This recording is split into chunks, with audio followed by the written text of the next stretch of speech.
Hey everybody, it's Audrey, and I know I've been kind of slow on the YouTube updates, but today I was inspired because ironically I was busy studying for a Japanese quiz coming up tomorrow actually.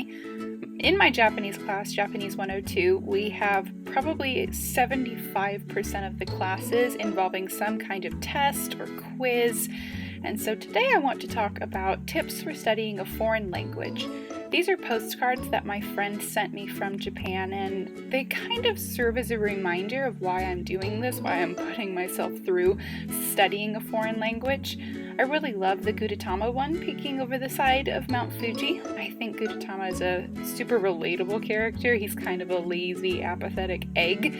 And she also sent me a schedule book, which I've been using specifically to schedule blog updates and new YouTube videos so that I will be coming to you guys with more regular content than I have been. So today, as I said, I was studying for a quiz in Japanese. It's a vocabulary quiz, and I'm going to give you the tools that I use to study Japanese, and I think they're also tools you can use for any foreign language. So I have my blank index cards and my Sharpie.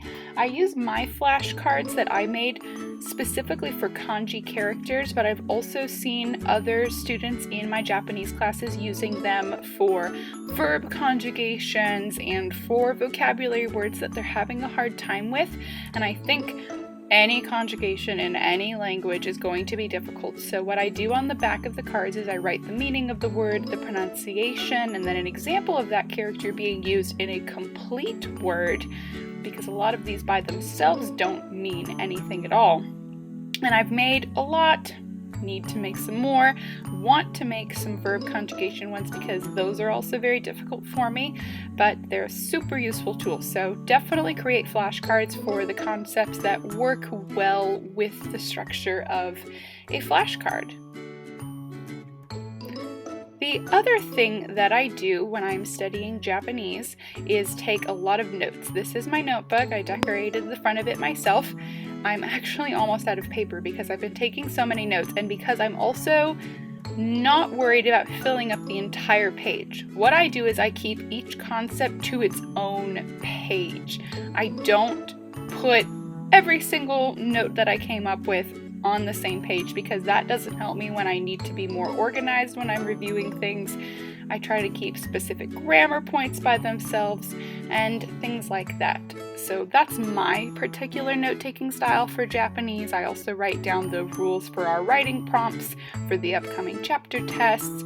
I've had other people write things down in my books, and then I've started color coding between blue and pink so I can write down the phrase in Japanese and then the definition in blue or how you're supposed to conjugate it in a sentence, so that also helps me keep the notes even more organized. But as you can see, sometimes I fill the entire page, sometimes I mess up and have to use the next page, but I always keep one concept to one page so that when I'm reviewing, I'm focusing on one thing at a time. The last trick for studying a foreign language is something that I think is obvious, but a lot of people also forget. And it's something that I even forgot myself when I first started studying Japanese, and I wish I would have done it more in 101 so that the concepts would have stuck a little better. But inside of my textbooks, they have each concept, particularly the vocabulary, broken down into different sections. So as you can see in chapter 9, we're learning all about food and ordering things in a restaurant, things like that. And in the textbook, they use pictures because some of the foods are, a similar word but a different type of food than over here in America.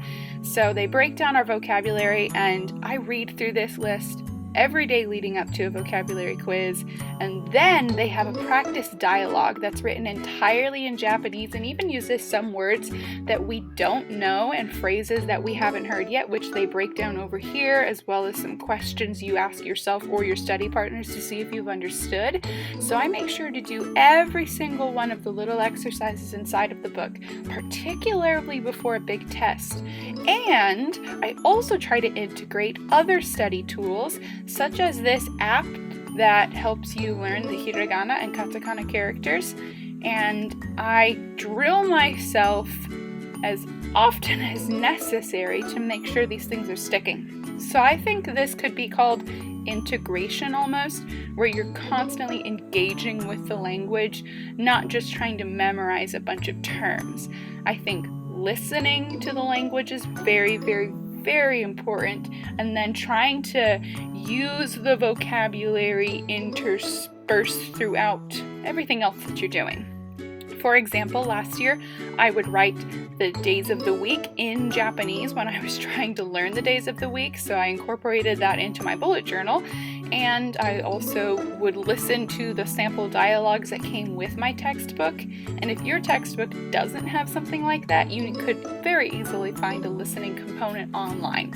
So I think aside from the studying that a typical student would do, if you really want to absorb the language, you kind of need to have constant interaction with it, as well as a variety of interactions, so that you're more likely to remember the information. So, like I said, when you're studying a foreign language, use things like flashcards to prompt your memory. Take tons of notes on the information and keep it organized so that you can review the concepts, and then try and engage with the language in a lot of different ways, from reading to memory games to listening, and hopefully all of that information is going to stick and you won't be a lazy egg. If you guys liked this video, you can check out my blog or follow me on my various social media accounts for more updates and information. Thank you!